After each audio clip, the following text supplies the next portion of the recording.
பிரபல முதலீட்டாளரும் சமூக வலைத்தள பிரபலமான அஷத் ஸ்ரீவாஸ்தவா தனது சமீபத்திய ட்விட்டர் பக்கத்தில் ஒரு வருடத்தில் 100% அதிகமான லாபத்தை தங்கம் கொடுத்த பின்பும் தங்கம் மீதான முதலீட்டை கடுமையாக விமர்சித்து உள்ளார்.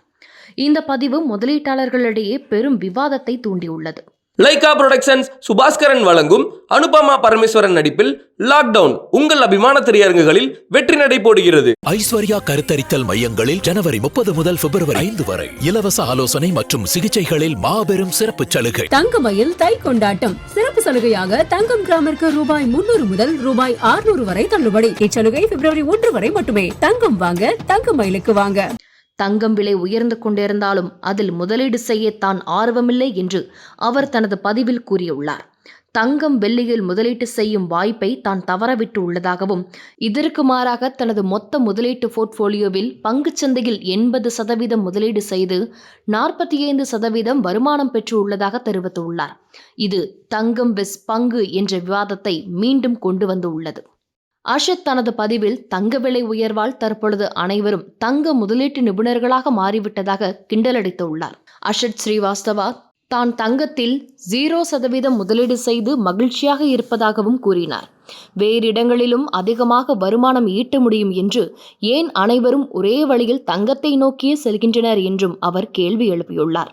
தங்கத்தை ஒருபோதும் நான் வாங்க மாட்டேன் என்று சொல்லவில்லை என்றும் விலை சரியான அளவுக்கு குறைந்தால் மட்டுமே வாங்குவேன் என்றும் தெளிவுபடுத்தினார். ஃபியர் ஆஃப் மிஸ்ஸிங் அவுட் என்ற உணர்ச்சியால் துரத்தி வாங்குவதில் ஆர்வமில்லை என்றும் அதில் லாபமும் இல்லை என்று கூறினார்.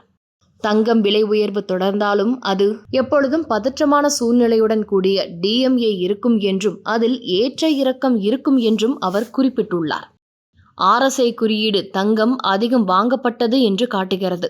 எனவே இப்பொழுது வாங்குவது நல்ல நேரமல்ல என்றும் எச்சரித்துள்ளார். விலை எவ்வளவு குறையும் எப்போது குறையும் என்பதை பொறுத்து வாங்கலாம் என்றும் அறிவுறுத்தியுள்ளார். அமெரிக்க பங்குகள் இந்த ஆண்டு சிறப்பாக செயல்படும் என்றும் அவர் கணித்துள்ளார். டாலர் பலவீனம் அடைவதால் தங்கம் போன்ற கடின சொத்துக்கள் உயர்வது மட்டுமல்ல, டாலரில் அளவிடப்படும் அனைத்து சொத்துக்களின் விலை உயரும் என்றும் அவர் விளக்கினார்.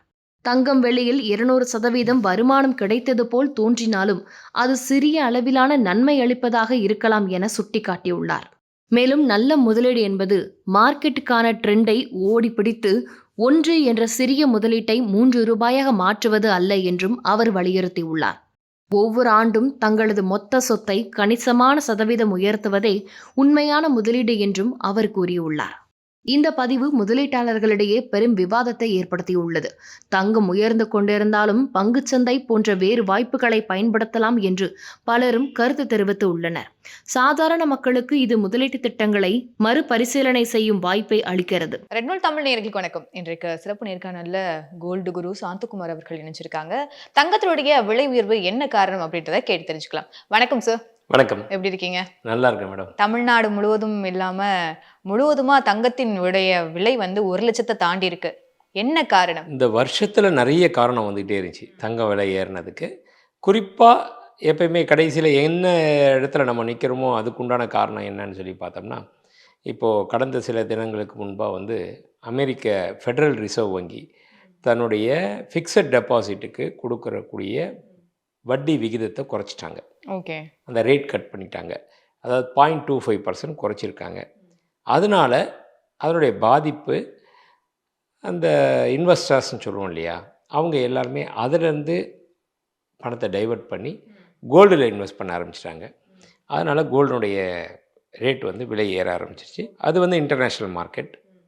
இந்தியன் மார்க்கெட்லேயும் ஒரு சின்ன சேஞ்சஸ் ஏற்பட்டிருக்கு. என்னென்னா, டாலருக்கு நிகரான இந்திய ரூபாய் மதிப்பு சற்று வலுவிழந்து குறைஞ்சி இப்போ 90 ரூபா 75 காசு கொடுத்தா தான் ஒரு டாலர் வாங்க முடியும். அந்த அளவுக்கு நம்மளுடைய இந்திய ரூபாயோட மதிப்பு கம்மியாயிடுச்சு. அந்த ரெண்டுமே ஒரே டைமில் வரவும் தங்கத்தினுடைய விலை உயர்ந்து வரலாறு காணாத அளவுக்கு இன்றைக்கி பார்த்திங்கன்னா ஒரு கிராம் ஒன்று 12,515 ரூபாயும், ஒரு சவரன் ஒன்று 1,120,000 ரூபா அப்படின்ற அளவுக்கு விலை உயர்ந்திருக்கு. ஆனா இப்போ வந்து 2025 எண்டுல நிக்கிறோம், டிசம்பர்ல விலை உயர்வு. இதுக்கப்புறம் 2026 ஸ்டார்ட் ஆயிரும். இந்த கிறிஸ்மஸ், நியூ இயர், அதுக்கப்புறம் பொங்கல், இதுக்கெல்லாம் வந்து மக்கள் எப்போதுமே பர்ச்சேஸ் பண்ணணும்னு நினைப்பாங்க. ஆனா இந்த இடத்துல இப்போவே வந்து கோல்டு ரேட் இன்க்ரீஸ் ஆயிடுச்சு. ஸோ ஜனவரி இல்ல 2026ல என்னவா இருக்கும் அப்போ கோல்டு ரேட்? கண்டிப்பாக தங்கத்தினுடைய ரேட் வந்து இன்னும் கொஞ்சம் கொஞ்சமாக சிறிது சிறிதாக உயர்ந்துக்கிட்டு தான் இருக்கும். ஏன்னா தங்கத்தின் தேவைகள் இருக்குது. இப்போ வந்து சொல்லப்போனால் இது வந்து மார்கழி மாதம்னு சொல்லுவோம் நம்மளை பொறுத்த வரைக்கும். எப்பயுமே ஆடி மாதம் மார்கழி மாதம் வந்துச்சுன்னா தங்கம் விலை ஏறாது, எல்லா பொருளோடைய விலையும் குறையும் அப்படின்வாங்க.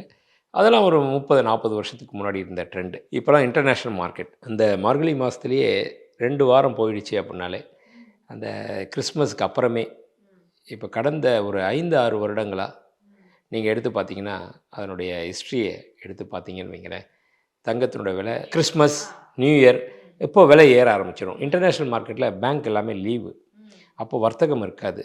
அந்த இடத்துல ஒரு பபுள் உருவாகும். அந்த நேரத்தில் ரேட்டு கோல்டோடைய ரேட்டு விலை உயரும். அதனால் அந்த விலை ஏற்றத்தை கூட நாம் இப்போ எதிர்பார்த்துக்கிட்டு இருக்கணும். விலையேற்றத்தை நீங்க எதிர்பார்த்துக்கிட்டு இருக்கீங்கன்னு சொல்றீங்க. ஒரு தங்கத்தோட வியாபாரியா இது ஓகே. ஆனா இங்க கூடிய சாமானியர்களுக்கு இது சாத்தியமாகுமா?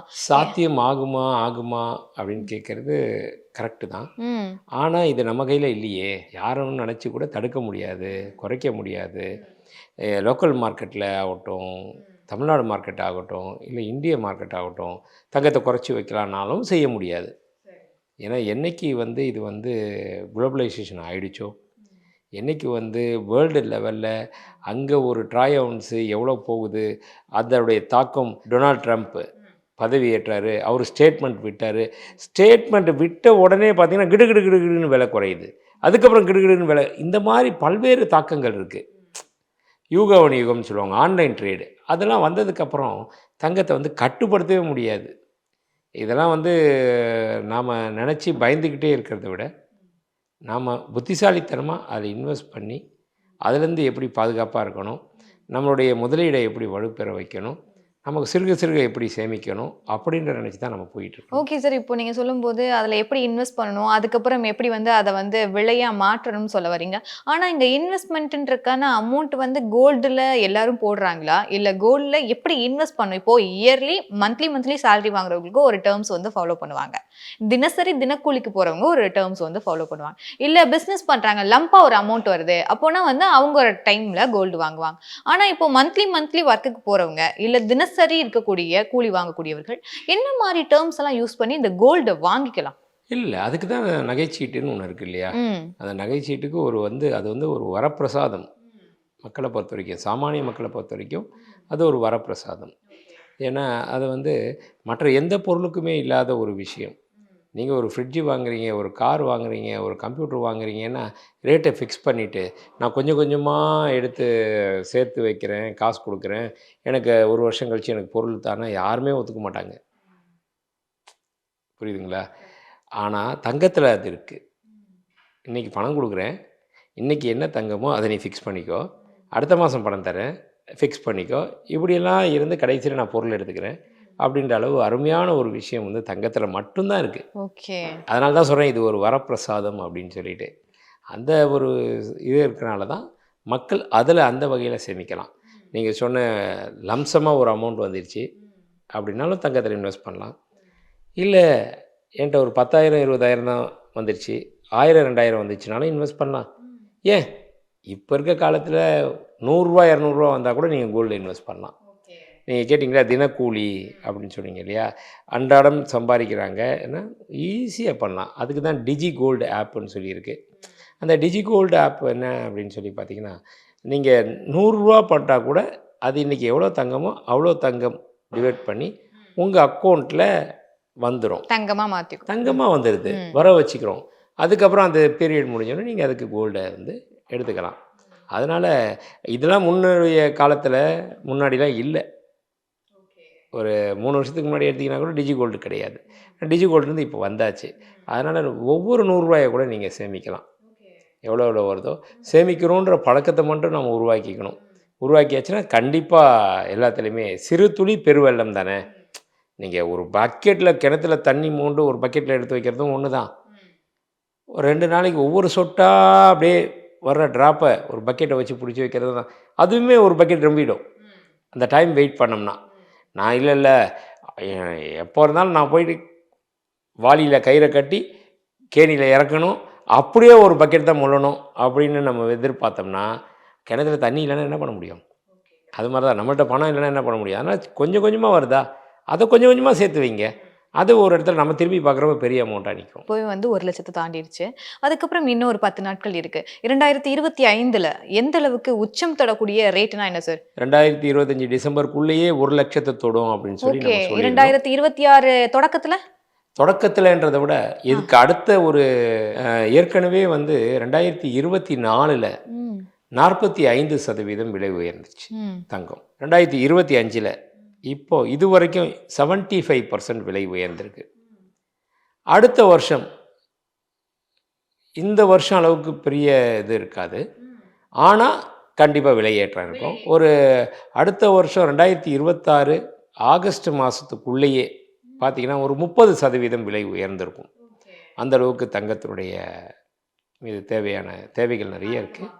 ஆமாம், கண்டிப்பாக 30% விலை உயரத்துக்கு வாய்ப்பு இருக்குது. லைகா புரொடக்ஷன்ஸ் சுபாஸ்கரன் வழங்கும் அனுபமா பரமேஸ்வரன் நடிப்பில் லாக்டவுன் உங்கள் அபிமான திரையரங்குகளில் வெற்றி நடை போடுகிறது. ஐஸ்வர்யா கருத்தரித்தல் மையங்களில் ஜனவரி 30 முதல் பிப்ரவரி 5 வரை இலவச ஆலோசனை மற்றும் சிகிச்சைகளில் மாபெரும் சிறப்பு சலுகை. தங்கமயில் தை கொண்டாட்டம் சிறப்பு சலுகையாக தங்கம் கிராமிற்கு ரூபாய் 300 முதல் ரூபாய் 600 வரை தள்ளுபடி. இச்சலுகை பிப்ரவரி 1 வரை மட்டுமே. தங்கம் வாங்க, தங்கமயிலுக்கு வாங்க.